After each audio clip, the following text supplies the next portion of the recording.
Welcome to the ShockCast. I'm John Little, recording on a nicely cool Tainan evening on Saturday, March 16th, 2019. Please remember that this week's YouTube playlist is available in the playlist section of the Omega Shock YouTube channel, or in the description below. Read my book, Ezekiel's Fire. It's free on ezekielsfire.com, but it won't always be. In this week's ShockCast, we'll first talk about willful blindness, something that I also wrote about in 2013. Then a death cult murders Muslims in New Zealand. I follow that with epistemology and flat earthers. Then we saw something on YouTube called Mafiocracy Now by John Titus. And there's more evidence for Ezekiel's Fire. And then we have depressing evidence that America has lost the will and ability to defend herself. We also have evil in Facebook, on the internet, and within society. We follow that up with Venezuela, a parable of American collapse. And then I give you the awful economic headlines of the past week. And as a finale, we talk insanity. Now, let's begin today's program. Willful blindness, Redux. Our ability to deceive ourselves is so great that it is almost beyond comprehension. It's as if we decided that the looming disasters that we face are too much trouble to think about, much less talk about, or even do anything to avoid. We won't even talk about these things, and I'm utterly amazed by this. And since we keep our mouths closed, our choice to be blind spreads like a disease. Unfortunately, it's not a disease, it's a choice. We chose this, and I wouldn't believe it if I didn't see it in myself. Yesterday, as I was writing my article on Friday, I was creating little graphics for my cell phone so that I could show the local pharmacist the medications that I needed. Some of what I was looking for was very specific, and Mrs. Little isn't as familiar with what I need, especially since I tend to be so self-sufficient. It is rare that she needs to know these things so that she can translate them into Chinese. But I'm afraid that I've hit my normal limits of self-sufficiency here in Tainan. And some things just don't translate into Chinese very easily. Taipei is a whole lot easier for the linguistically challenged expat to navigate. Up there, I could normally find someone with enough English to get me what I needed. Not so much down here. So I got the brilliant idea of creating little electronic images to show the pharmacist what I was looking for. All of this was pretty straightforward until I started looking for antacid. Wait. A-N-T-I-A-C-I-D isn't the right spelling? No, it isn't. It's antacid, not antacid. But it seems that every time that I saw a container labeled antacid, my mind would convert the word to antacid. And my mind has been doing this for more than 30 years. I'm sure that there were moments of confusion where my mind would actually see the word as it was printed, but they were obviously not profound enough moments for me to remember them. The point is that I was blind to the word antacid. Part of the reason is that the word just doesn't make sense to me. Acid? The acid produced by ants? Is actually formic acid, and you do not want that if your stomach has produced too much of its own acid. What a stupid way to spell something that is used to neutralize stomach acid, and not ants. But the word is about 300 years old, so we're stuck with it. But I'm still a bit put out by all this, and it's going to take a lot of work on my part to get me to stop putting an extra I in that word. The point is that I was willfully blind. I had decided that the I belonged in that word, and it was going to remain in that word no matter what other people said. And I'm not certain how conscious I was of this decision. I just decided, and that was it. I'm also really stubborn, as Mrs. Little knows, so that's part of the problem. It doesn't matter how many people think that something is a good idea. If I don't, it isn't, period. Do you remember that joke about a billion Chinese can't be wrong? Yeah, well, I'm awfully close to those billion Chinese, so I don't tell that joke anymore. And I'm stubborn enough to disagree with a lot more than just a billion Chinese. Oh, and Mrs. Little is so disgustingly healthy that she's never had to deal with such things as I have. The disturbing thing is the ease with which I did this. And it makes me wonder about what else I'm editing out of my awareness. And I'm curious about what God will show me when this life is over, about the things that I deliberately ignored. The good thing is that I'm married to someone who is willing to point out what I'm ignoring, so I'm probably not ignoring too much that I shouldn't. The problem is that most of you are ignoring what you shouldn't. And as I sat down to write what I wrote on Friday, I ran into a gigantic example of this that I wrote about 5.5 years ago. Quote, 85% of you know there is a problem. 85%, that's a big number, really big. And I can bet only one of that 85% is actually doing anything about it. 85%. That verdict is of a video that I just watched. The 1 in 85 is my own contribution. I understand the fear that keeps you inactive. Our societies punish those who stand up and point out problems. No one likes a person who disrupts the rhythm of life. No one likes the little boy who exclaims that the emperor has no clothes. But knowledge brings responsibility. If you see a danger to your family or community and say nothing, then you are also responsible for what happens to them. Close quote.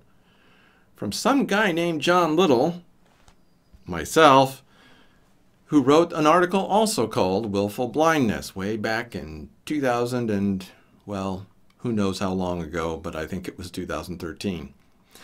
The reason why, in fact, actually it is 2013. The reason why I said 85% is due to this video that was in the piece that I wrote in 2013.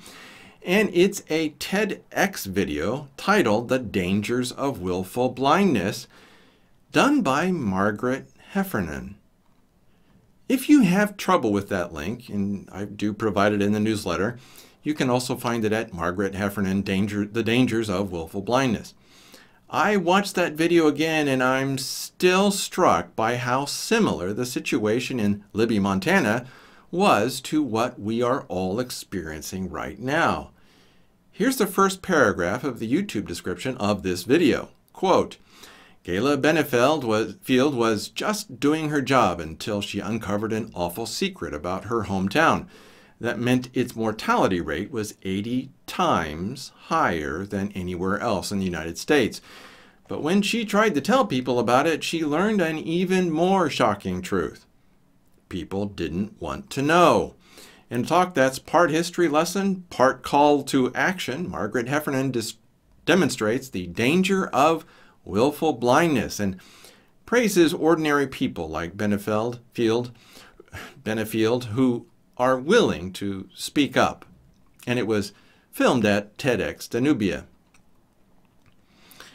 Take a good hard look at the main point. Quote, people didn't want to know, close quote. Yet, and here's the thing that drives me nuts, 85% of that town knew what the problem was and knew that it was true. And that's an utterly maddening statistic. They knew, but at the same time, they were refusing to know. They were willfully blind. We have a popular proverb that goes like this, quote, there are none so blind as those who will not see, close quote, from John Haywood in 1546, almost 500, almost 500 years ago, sorry. And it appears that John was paraphrasing poor Jeremiah. Quote, hear now this, O foolish people, and without understanding, which have eyes and see not, which have ears and hear not. Close quote. Jeremiah 5:21. The reason why I say poor Jeremiah was that Jeremiah was doing his very best to point out the obvious. But the people that he loved and desperately wished to save would not hear. They refused to see the obvious. It was utterly maddening to poor Jeremiah. It didn't matter how much evidence that he put in front of his people. They refused to see what they did not want to see. And even after the destruction that Jerusalem suffered, Yochanan ben Kareah and the survivors still refused to believe Jeremiah, even though he had been proven right every time before. Poor Jeremiah. Poor Jeremiah must have been tearing his hair out. How utterly maddening. I would have hated to have been in his... Wait. I am in his position. You are too. Those of you who see what's coming are warning others. You are in the exact same position that poor Jeremiah was, and you get to tear your hair out just like he did. Judgment is coming. In fact, it's already at the walls and knocking down the gates. It cannot be avoided. It can only be prepared for. And you are required by God to sound the alarm. You are not allowed to keep silent. The question is, what are you doing to sound the alarm? I know that this sounds like an unreasonable question to ask of you. But is there anyone else that I can ask? Is there anyone else who knows the truth that I can ask to help? Here, let me quote myself from last week. Quote, "If you see someone heading down a road that will get them killed, you have a God-given responsibility to warn them. And if you do not, God will ask you why when you stand before his throne after this life is over." In fact, there's a verse that has propelled me forward for a very long time. Quote, "When I say unto the wicked, thou shalt surely die, and thou givest him not warning, nor speakest to warn the wicked from his wicked way, to save his life, the same wicked man shall die in his iniquity, but his blood will I require at thine hand." Close quote. Ezekiel 3:18. So think of that as a kind of backup reason for why I need to keep yelling at the top of my lungs that disaster is coming. If I do not warn you of the danger that you are in, any harm that you receive will be laid at my feet. And make no mistake on this, what God said to Ezekiel applies to me and to you. Since I have given you this warning, it is your responsibility to pick up that warning and pass it on to others. If you do not, any harm that others suffer because you did not warn them will be on your hands. And when you stand before God after this life is over, he will ask you why you did not pass the warning on. God will one day point out the great suffering that could have been avoided because you said nothing. Close quote. There are some who will listen, just as there were some who listened to Jeremiah. Those who listened to Jeremiah did what God asked them to do, which was to volunteer to go into captivity, to surrender to the Babylonians. Those who obeyed survived. Those who did not, didn't. Poor Jeremiah didn't ask for the job that God gave him, but he was born for the job. Then we can say the same for ourselves. To paraphrase what Mordecai said to Esther, we were born for such a time as this.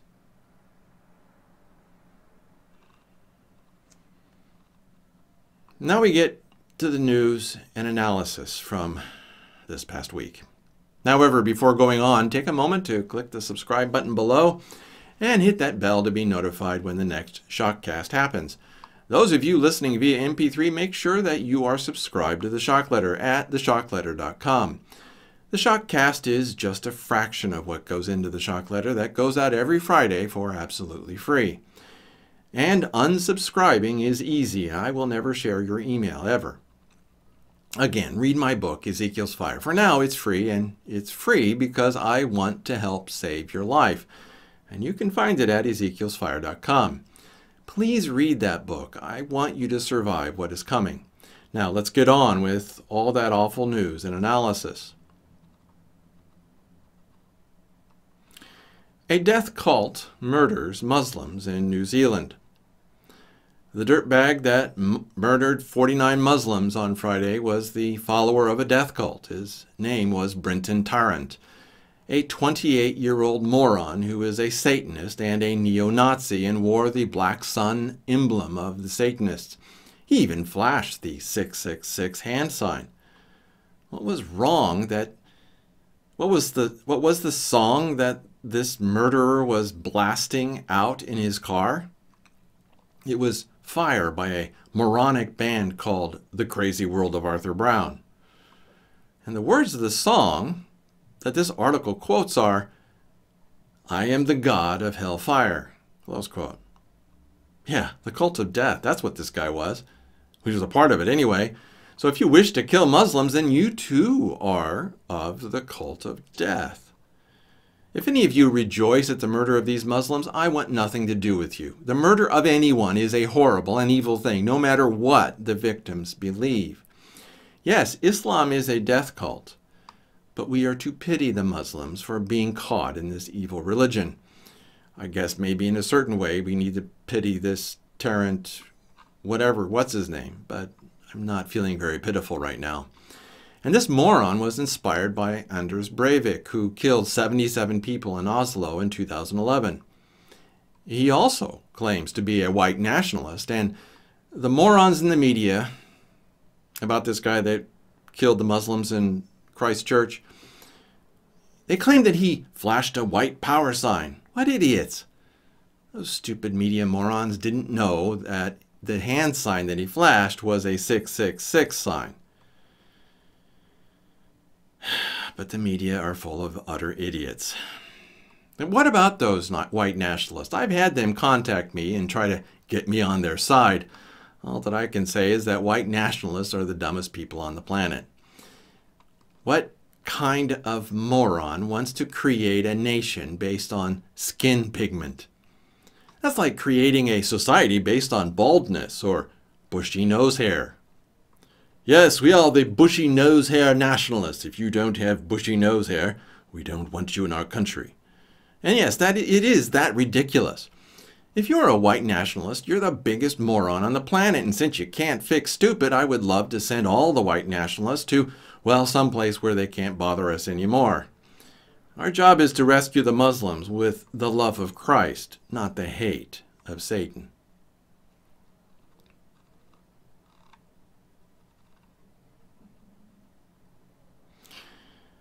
Epistemology is the study of how we know what we know and how we know that it's true. Then this is where I wanted to go with my first piece, the one that I started with, Willful Blindness, Redux. But as with so much of my writing, I often start out to do one thing but end up doing something different.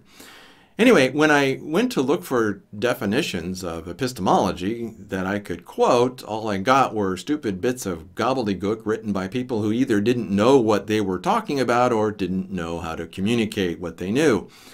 So far, it seems that Encyclopedia Britannica said it best. Quote, "Epistemology, the philosophical study of the nature, origin, and limits of human knowledge." The term is derived from the Greek episteme, knowledge, and logos, reason. And accordingly, the field is sometimes referred to as the theory of knowledge, close quote. So, like I said, it's the study of how we know what we know and how we know that it's true.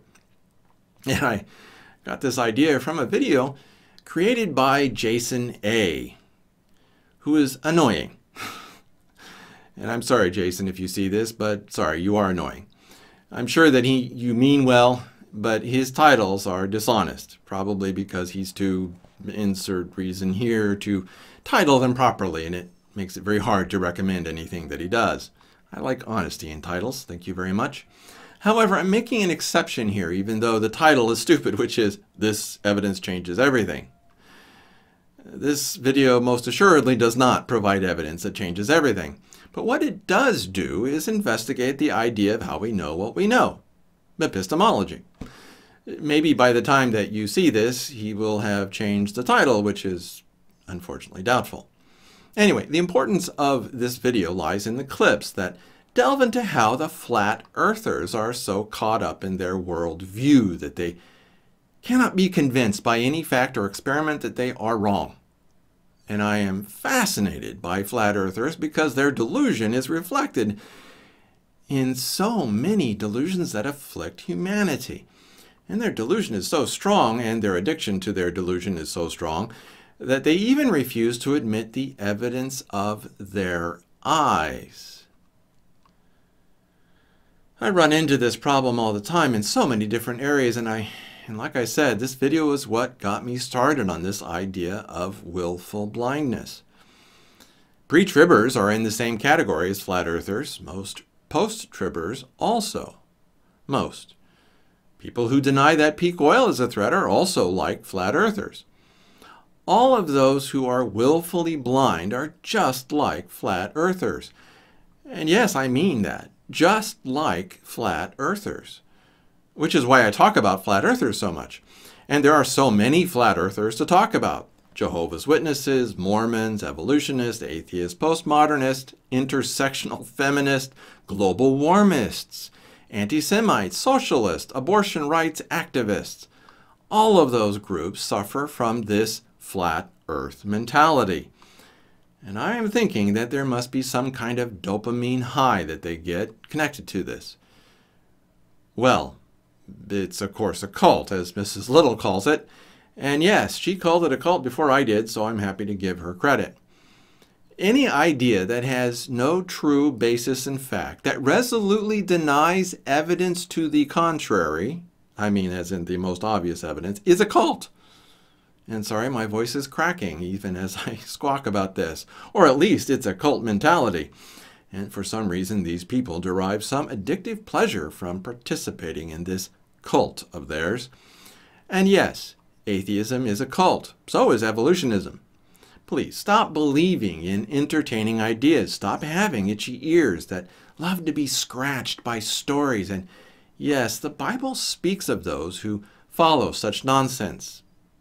And it speaks of it in this way, quote, "For the time will come," and in fact he's talking about now, "for the time will come when they will not endure sound doctrine, but after their own lusts shall heap to themselves teachers, having itching ears. And they shall turn away their ears from the truth, and shall be turned unto fables." 2 Timothy 4, verses 3 to 4. Yes, the truth is painful. No one enjoys being ugly and awful. No one enjoys realizing that we are all of us, idiots that need the grace of God to survive. And we all love a good story, especially when we are bored. But you need to stop listening to the lies. They are killing you.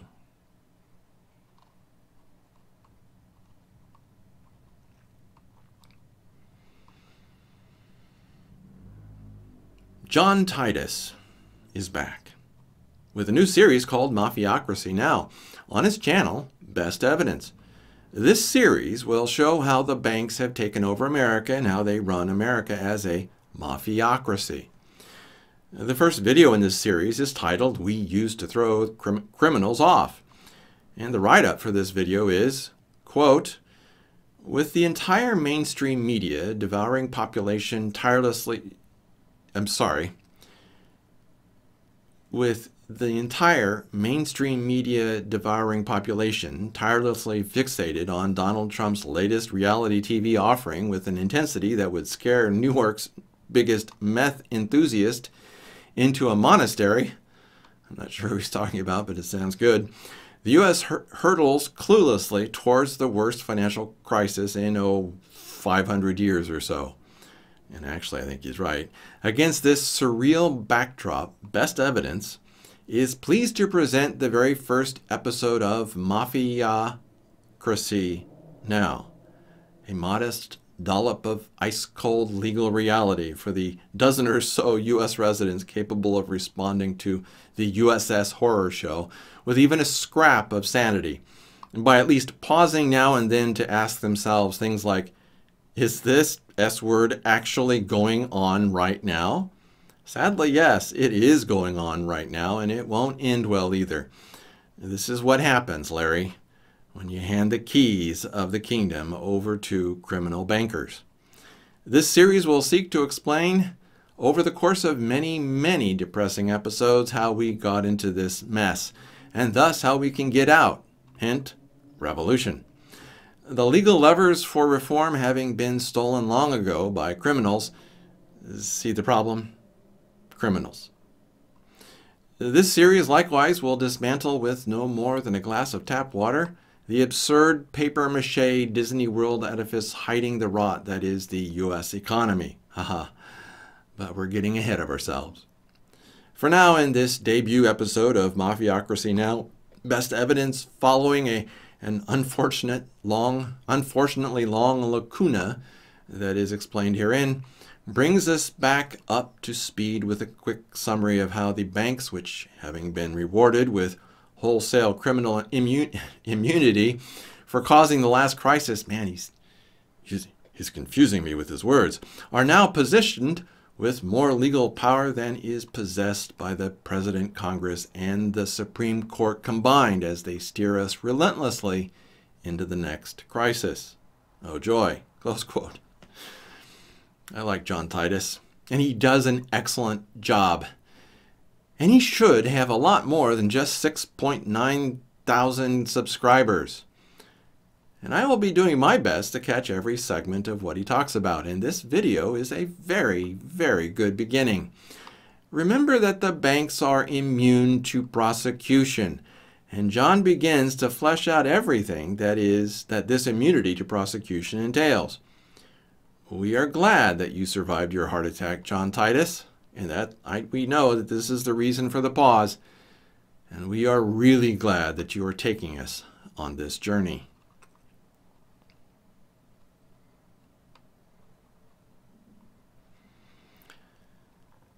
One of the people that I like to listen to on a regular basis is Ben Davidson, who has a YouTube channel called Suspicious Observers, with the O in observers actually a 0. You can also find his site at suspiciousobservers.org. But if you put an O in there instead of that 0, you'll still get to the site.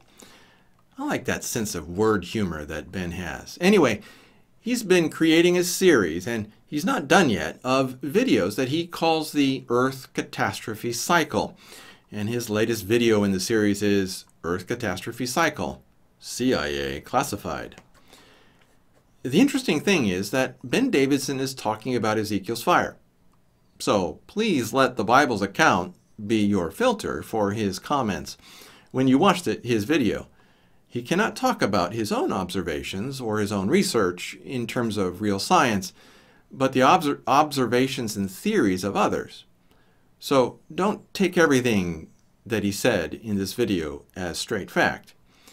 What you need to do is understand that there really is a grand catastrophe in our future, one that the Bible spoke of more than 2,000 years ago. And this catastrophe will happen precisely at the time of the coming of Gog and Magog. So as Ben Davidson implores you to prepare, I do the same. However, you will get some warning of this fantastic event when a vast army assembles to invade Israel. That day is coming soon, but you will be able to make your final preparations when you see the news of this army. I can't tell you exactly when this army will form or how much preparation time you will have, but I know that it is in the process of coming together. But I doubt that they have any plans yet. It seems like they just have desires. Just know that God is placing his hooks in the jaws of Gog and bringing the coalition together. And once that coalition has glued itself together sufficiently enough, God will provide the spark that they need to light the fuse. So keep watching for the coming of Gog and Magog. I will certainly do my best to help you do that. And then Michael Snyder stepped in with an article along the same lines titled Cyber Attacks, Solar Storms, and EMP Weapons. The U.S. power grid is extremely vulnerable and an extended blackout is inevitable. From his website, End of the American Dream. So, not only is a gigantic catastrophe getting ready to hit us, America isn't ready for that catastrophe in any way. I wrote about this gigantic vulnerability about 12 years ago, and I am amazed that nothing has been done to protect America's electricity grid, a truly vital part of America. We know that every potential and real enemy of the U.S. has plans to use an EMP weapon to neutralize America. Every single one. Yet America does nothing to neutralize this threat. And even though I shouldn't be, I am surprised at this level of stupidity. It would not be hard to protect the power grid, power generation plants, at least those. Yes, it would cost money, but this is not an insurmountable challenge. All that it takes is the will to do something about this. Oh yeah, right. Will. Yes, you'll notice that the will to survive is lacking in the U.S. A large part of America wants to eliminate her borders, throw open the gates, and let every crook and gangster in. Instead of a bright and shining city on a hill, many Americans want us to become Sodom and Gomorrah, i.e., a crater in a desolate valley. Remember this when you see our enemies launch that EMP attack, when the sun launches a gigantic solar flare at us. Remember that. We did this to ourselves. We did this. And one day we'll pay a heavy price for doing it. And in his article, Michael Snyder gives a link to another one titled Solar Storms. Powerful one hit the Earth 2,700 years ago. And it talks about even more concrete evidence that the sun has a tendency to bombard us with massive solar flares of the kind that will destroy us one day if we don't destroy ourselves first. Unfortunately, this article was written by someone who knows nothing about what he is talking about. This will not be just potentially disastrous, and it will not just cause widespread power outage. No, this will destroy everything and will cause the death of billions of people. It's depressing to see that those who are reporting on this issue have so little understanding of what they write about. By stupidity, we killed ourselves. And then Michael referenced another article, one that he wrote 3 years earlier. That one was titled Amerigeddon. Are you ready for the chaos that will ensue when the power grid is brought down? In it, he talks about the Carrington event in 1859 that fried underground telegraph lines and torched telegraph machines. And of course, Mike was talking about this because of a movie that was written and produced by Gary Haven and directed by Mike Norris. That movie shows us what would happen when the lights are permanently turned off. The storyline of the movie, that the U.S. government inflicts an EMP attack on America, might sound far-fetched, but the effect of such an attack is not. And I've met Gary. He's a smart guy and a good Christian brother. I've been saying for a long time that God will judge America. Our evil has given him no other choice, especially since we claim him as our God. We have blasphemed the name of God by being so evil while claiming to follow Christ. So I believe an EMP is in America's future. If not that, then it will be Ezekiel's fire that takes her down. And that is definitely coming.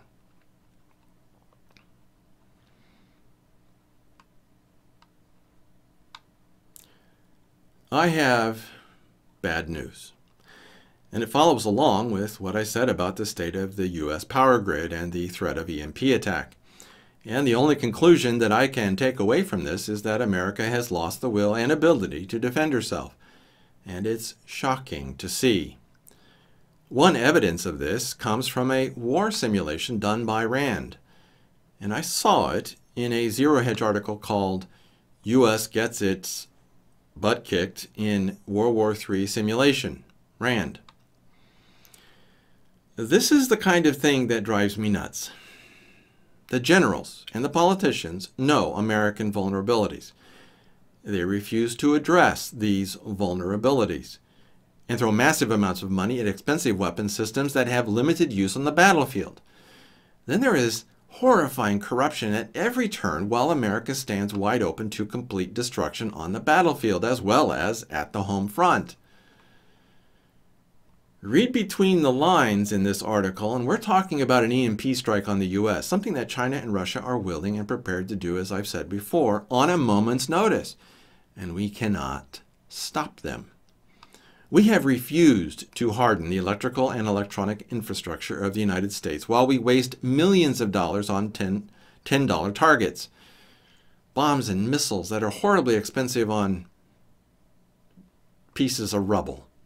It's almost as if America is begging to be destroyed. And then, just to add insult to injury, the U.S. Army is destroying her elite Special Forces unit, a unit that we know of as the Green Berets.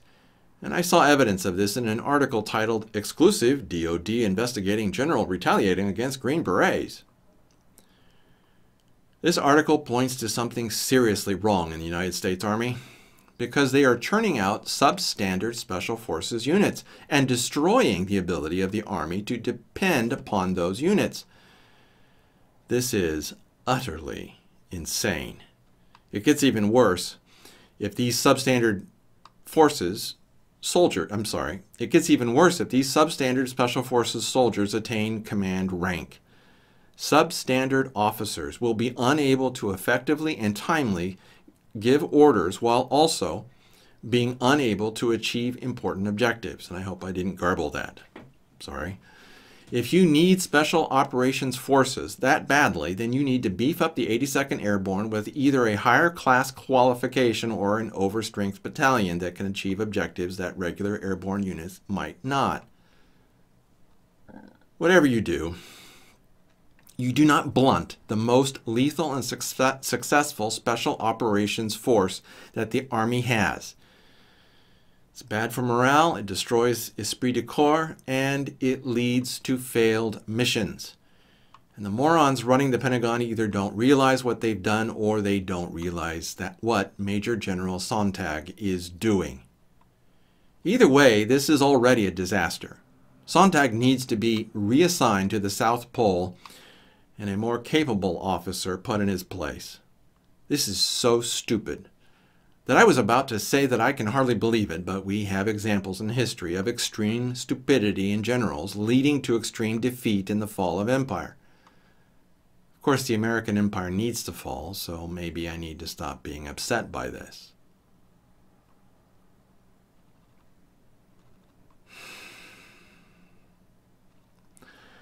I have made it clear that Facebook loves to censor conservatives and libertarians and Christians. So let's set that aside and ask a more important question. How do you stop evil on a website like Facebook? And yes, this is a serious problem, and I sympathize with Facebook in this challenge to stop evil. And the amount of evil out there is enormous. And evil loves Facebook. And make no mistake, there is evil with a capital E in every kind of group, even among those who call themselves Christian. And that evil causes huge damage. And God, in the Old Testament, had a specific prescription for what to do with evil. You take it out and kill it with stones. But the problem is that almost everyone is evil these days. In fact, you aren't a true blue God-fearing Christian with a capital C. I'm sorry, if you aren't a true blue God-fearing Christian with a capital C, you are probably pretty corrupt. Even the sincere Christians have gotten corrupt. How can you stop such evil in the midst of a sea of corruption? And the hate that flows through comment sections is enormous, and it takes a lot of effort to keep it out. And if you dare to block a comment, you'll get a wave of hate. I know I do. So yes, there's a lot of evil in Facebook, but there's also a huge amount of evil that wants to use Facebook. And we had an example of this on Friday with the Satanist that murdered 49 Muslims in New Zealand. And just for the record, I want to remind all of you that I positively love censorship. When evil shows up in the comment section of a Megashock, there is no button that I love better than the one labeled trash. I love that button and I use it often. And sometimes I get a chance to hear the screams of outrage as evil comments get deleted. Music to my ears. Oh, and when Facebook and Instagram were having problems this past week, you'll never guess what people did instead. That's right. They went to Pornhub for all the free hardcore porn that they could watch. It's just more proof that we've destroyed ourselves. But let's move beyond Facebook to the internet. The inventor of HTTP, or Hypertext Transfer Protocol, is Tim Berners-Lee. He also invented HTML, or hypertext markup language. And he started developing all of that in 1989. I wanted to say 1889. That would have been good. 1989. He introduced it in 1991. And it led to what we now call the World Wide Web, or just the web. But he doesn't like what he has produced at this moment. He says that the web is dysfunctional with perverse incentives. And he doesn't understand why. Why is the web so dysfunctional? Because we are. It's simple. What was the first industry to make money on the web? Pornography. What are some of the most popular websites on the web producing? Hardcore pornography. And we can get it for free, just like the perverts did when Facebook and Instagram were having trouble. So my answer to Sir Tim, I think as he's called now, is that he needs to read the Bible. In there it will show him the problems, and the problem is sin. And the fact that we are morons, which is pretty much the same thing. Unfortunately for Tim and for many of us, the web is dying. And I saw more evidence of that fact in an article titled "The Death of the Internet" from the American Conservative. And here's the quote that tells you when it died. Quote, "If you had to choose a date for when the internet died, it would be in the year 2014. Before then, traffic to websites came from many sources, and the web was a lively ecosystem. But beginning in 2014, more than half of all traffic began coming from just two sources, Facebook and Google. Today, over 70% of traffic is dominated by those two platforms." Close quote. If you want to see the rise of the beast, look at Google and Facebook. There are others out there, but the internet has become centralized, something that it was never designed to be. Is Google the beast? I don't think so, but I see it as a kind of prototype. We'll see what happens, but this article gives you a nice snapshot of the history of the internet, and I got a chance to watch it rise myself as I was growing up in the computer industry. And I remember when upstart Google was just a better version of Alta Vista. Now there's a name. Do you remember Alta Vista? I do. But let's not stop with the internet, even though we already have enough to go on just there. Let's look at recent events that show us how awful our society has become. And this article is titled, "The College Admissions Scandal is a Perfect Example of How Deeply Corrupt America Has Become." And it gets off to an awful start. When I clicked the link, I didn't realize that this was from Michael Snyder, and Michael hammers the point home in the last lines of this piece. Quote, "I know that it is not fashionable to talk about morality and values these days, but the truth is that history has shown us that any nation that is deeply corrupt is not likely to survive for very long.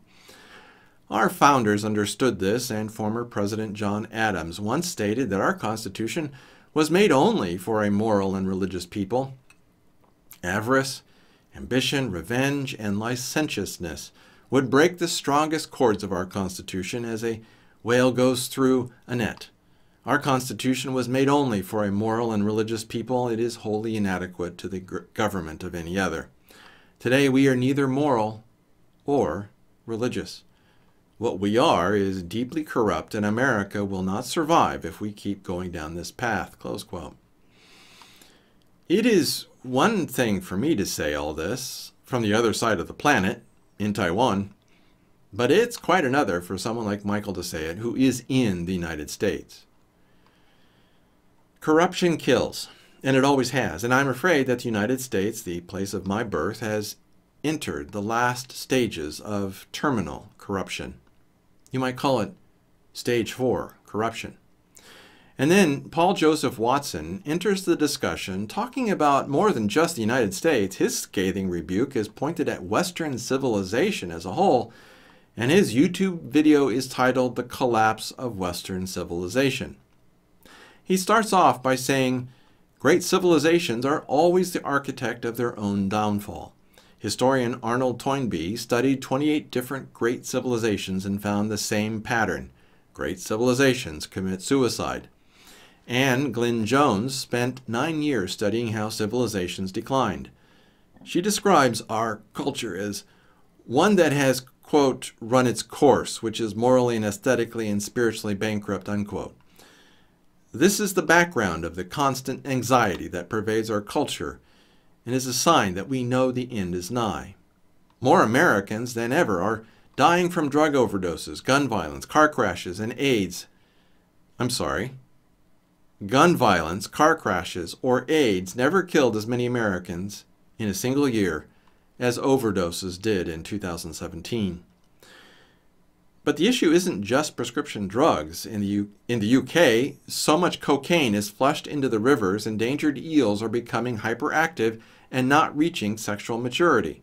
The number of 16 to 24-year-olds using coke, ecstasy, crystal meth, and LSD doubled in just a 2-year period from 2016 to 2018. In the U.S., heroin abuse has skyrocketed. Over the past 15 years, the number of people who used MDMA, marijuana, and other drugs also consistently climbed over the last decade. And I'm probably quoting him wrong. You'll have to listen to the video. Alcoholism is on the rise. 1 in 8 Americans is now an alcoholic. Close quote. Again, watch his video. He certainly does a better job of saying his words than I do.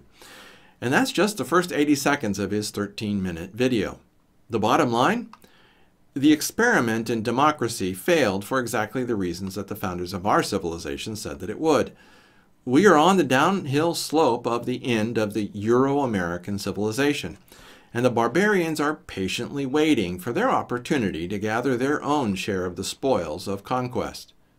After all, what did you think the coming of Gog and Magog was? And then, just to drive the point home, we have this snapshot of the fall of America and a link titled, Georgia High School Sexting Scandal. At least 50 students caught up in sexting scandal at North Georgia High School.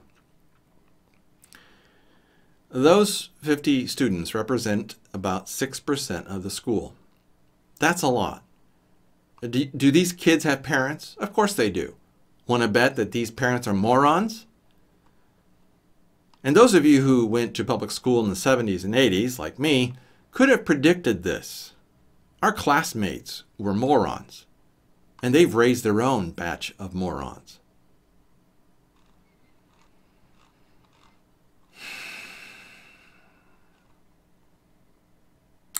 Do you want to see a scenario of America's fall?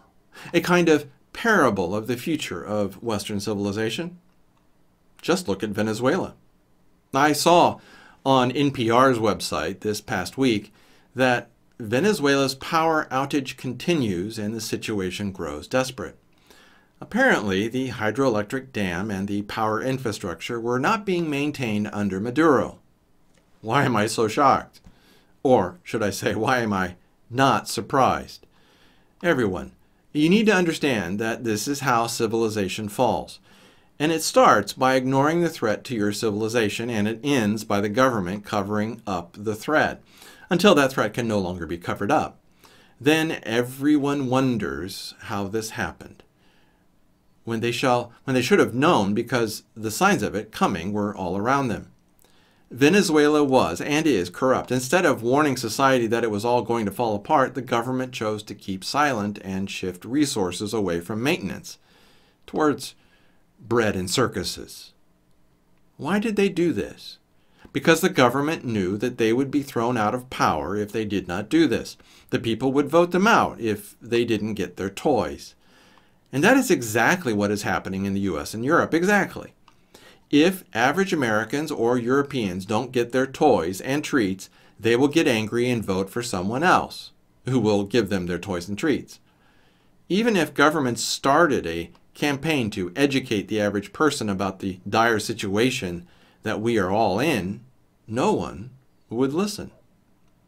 It is only after a disaster that humans might listen. Even then, the probability is low. We love our lies. We really do. And we won't let go of them no matter what. Just ask the flat earthers. And then, to add a perverse irony to our parable of calamity, we have the title of this piece from the UK's Telegraph newspaper. Caracas elites drink whiskey and dance as ordinary Venezuelans fester in darkness. You can bet that the Venezuelans that are festering in this darkness will know who is dancing the night away. And they will get more and more angry as this blackout continues. Again, as I said, infrastructure maintenance is the first budget to be cut when a country runs out of money. And you won't find out about those cuts until the power goes out or a bridge collapses. This is the kind of killer that creeps up on you silently and strikes suddenly. And you won't know that it's coming because your politicians are lying to you. Oh, and they'll blame someone else for the decision that they made. So as we move deeper into the grand solar minimum, peak oil, and economic catastrophe, you need to be ready for when these kinds of things happen at the worst possible time. The media will only report on these things when disaster strikes. They will not report on maintenance budgets that have been cut. Reporting on reduced maintenance isn't sexy. And remember that the media is only reporting on those things that you think are interesting. Don't blame the media for all of their failures. The media wouldn't be failing were it not for our own stupidity.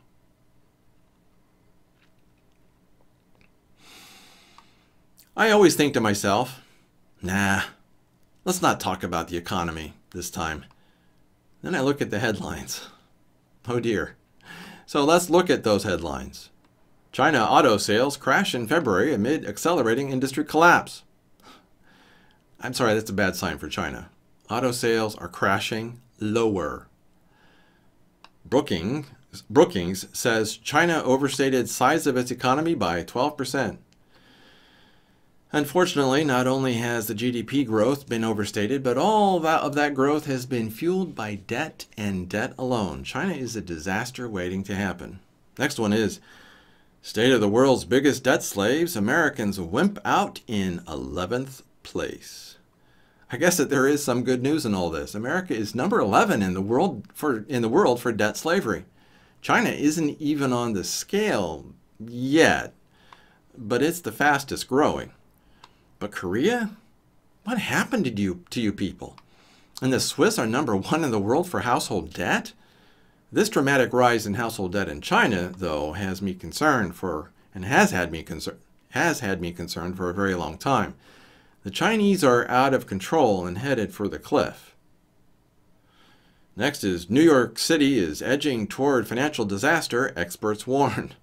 How ironic that it's the heart of the financial world. Then it's economists cut global growth forecast in half, admit slowdown has taken us by surprise. Close quote. They were surprised, really? Oh yeah, right. Well, of course, they didn't hire the sharpest tools in the shed to actually do this, so maybe they were surprised. Next one is the dangerous zombie infestation of the world economy. The purpose of a recession, or even depression, is to get rid of unhealthy, unproductive companies. And this is a natural process, so that bright, young, productive companies can enter the economy. We call it the business cycle, and it has been working for thousands of years in one form or another. Well, we tried to stop the business cycle, and we've been trying to stop it many times.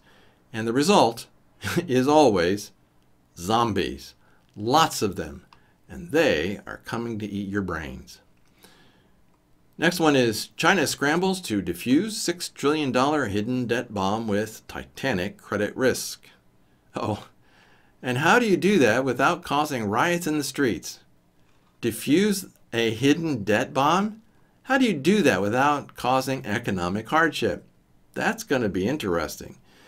And remember, the average Chinese are incredibly hot-headed. Trust me on this one.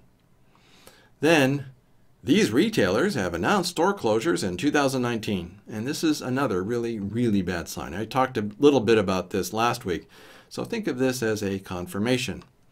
Then from Charles Hugh Smith, here's the problem, the pie is shrinking. And yes, this is the problem. Or maybe I should say that this is the core of the problem.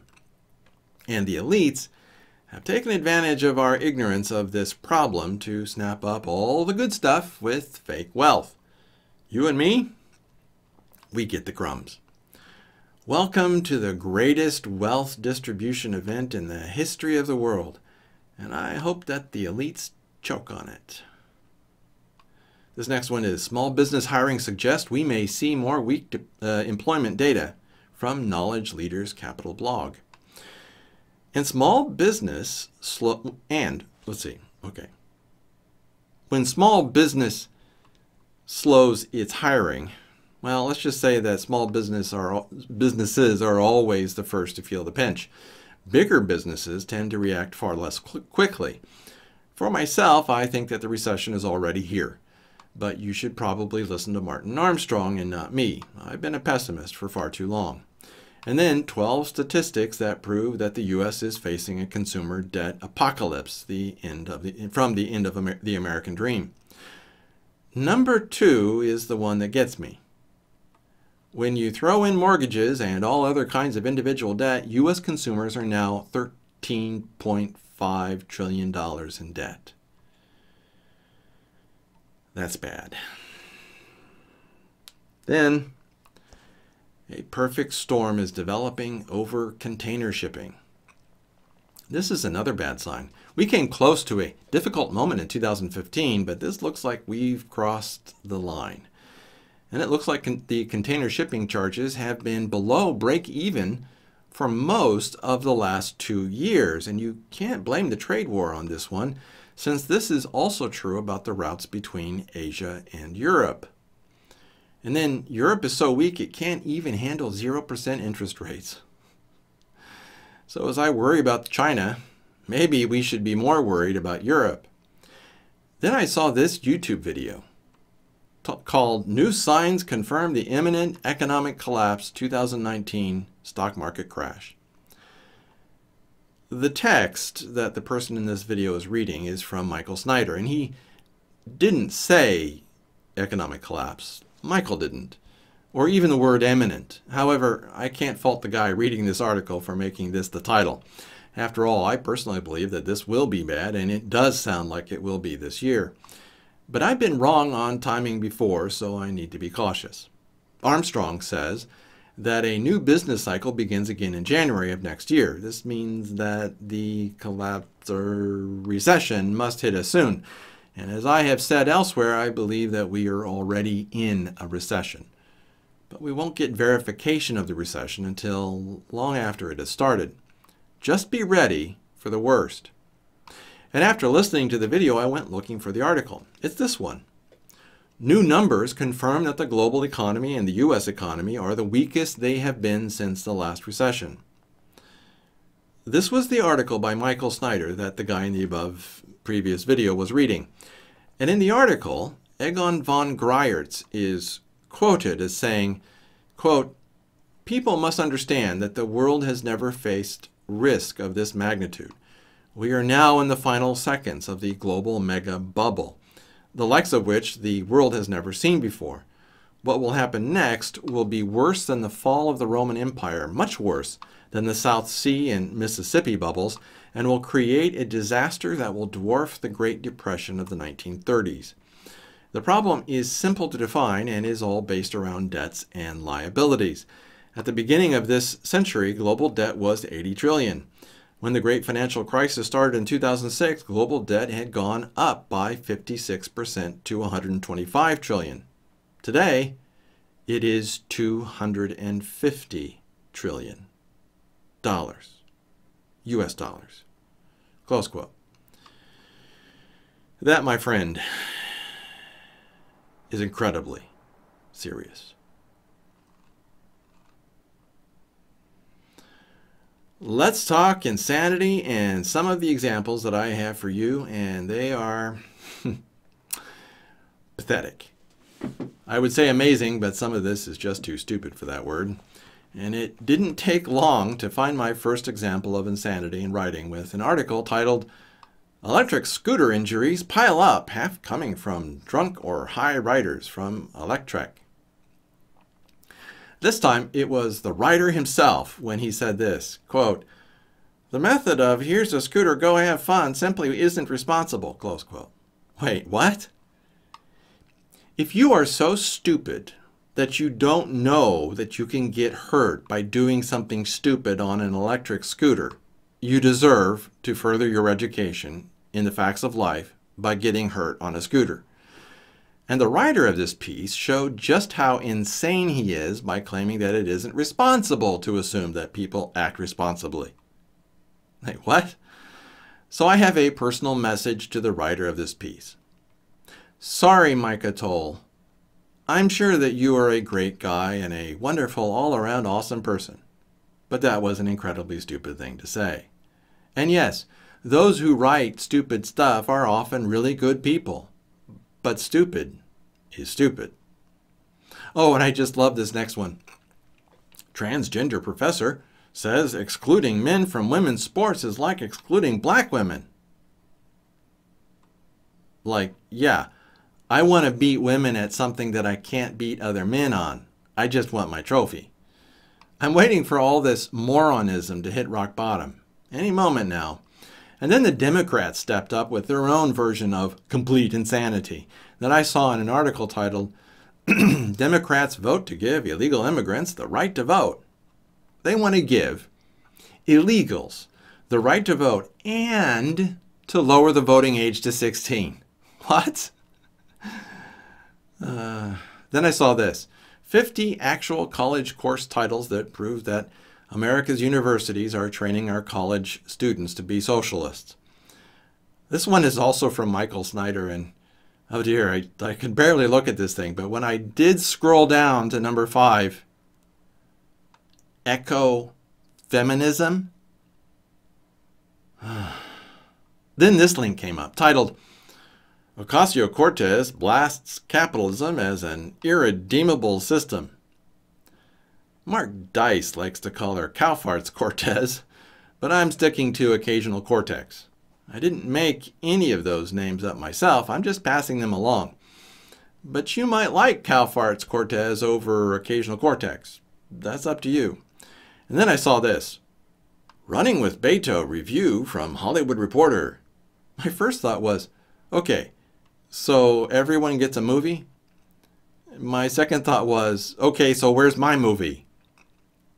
The good thing about this one is that the insanity, the next one isn't in the title. It's in the picture of the woman. The piece is titled, Lady Luck, Richmond woman wins Virginia lottery 30 times in one day. Of course, smell a rat in that one. When I saw the picture, my initial thought was, that poor woman looks like a man in a wig. And then I realized that it was a man in a wig with orange lipstick, and he didn't even bother to shave. They got some really ugly women in Richmond. That's all I got to say. Then I saw this piece. Minority students offered no whites safe space, racial healing circle from the college fix. Okay, this isn't just, or should I say it's not evil, it's just insane. Look, if you are in a minority group, you need to be better, faster, smarter than the majority if you want to overcome racism. Period. End of story. That's how it works. It's what the Jews and the East Asians did in America. It's what every successful minority group does. Think of every minority group that came over. You're supposed to work harder, work faster, and do your best to get smarter. That's how you overcome, not this utter insanity. Oh, and stop whining. It's not attractive. Then I saw this title. Stormy Daniels says she worries Trump could win again in 2020. What a sign of a nation gone insane.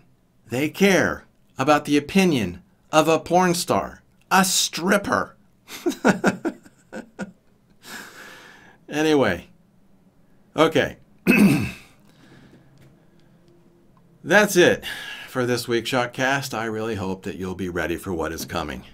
A prudent man foreseeth the evil and hideth himself, but the simple pass on and are punished. Proverbs 22:3. Again, make sure that you are subscribed to the Shock Letter at theshockletter.com.